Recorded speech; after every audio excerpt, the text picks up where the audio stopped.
It's like a monsoon outside right now. Dude, that's not what a monsoon is. So what is it then, like a storm? Not at all. It's simply a seasonal change of the predominant wind direction in a region. Okay, that makes more sense. But how does that affect the weather in a region? Before going into more details, let's get ahead of this rain and dry up. The term monsoon is derived from the Arabic word masum, which means season. All over the world, mainly in the tropics and subtropics, wind patterns change throughout the year due to the differences in temperature between the land and sea. There are variations in the amount of rainfall certain regions of the world receive throughout the year, which results in a dry season and a wet season. But why is that? Let's take a look at the most prominent monsoon in the world, and that is the Indian Monsoon, which affects India and surrounding countries. From June to September, the sun is positioned north of the equator, heating up the land surface of India, creating a thermal low. Over the ocean, the air is cooler and denser than the air over land, which results in a relative high pressure. As a result of the pressure gradient created by the differences in temperature, a southwest wind is produced and picks up moisture from the ocean. Once the moist air reaches land, it heats up and rises into the atmosphere, creating clouds and precipitation over India.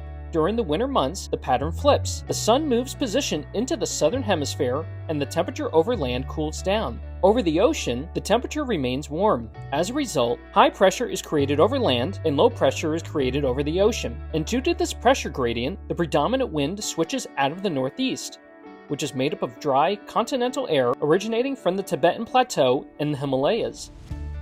This summer monsoon is very important to the region as it provides 80% of the nation's annual precipitation and has huge economical and agricultural implications. The monsoon is not always consistent, however, and if the monsoon is delayed or weak, this can lead to drought, preventing the growth of crops, which effectively hurts the nation's economy. If there is a strong monsoon, then this can lead to flooding, washing out crops and damaging businesses and personal property. Here in the United States, the North American Monsoon directly impacts the southwest U.S., which leads to a wet season from June to September. This monsoon is not as pronounced as the Indian Monsoon, but more than half of their annual rainfall occurs during this period. In the wintertime, there is typically an upper-level high-pressure system situated south of the region, which produces a predominant dry westerly wind over the region. However, during the summer, this area of high pressure moves northward, and with the influence of other factors, a moist southerly wind develops over the region, leading to the production of rainfall.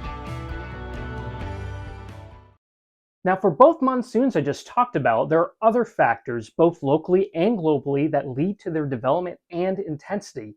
But at least this gives you a basic understanding of what a monsoon is all about. Wow, that was interesting.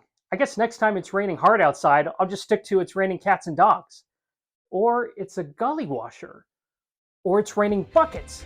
Or it's raining pitchforks.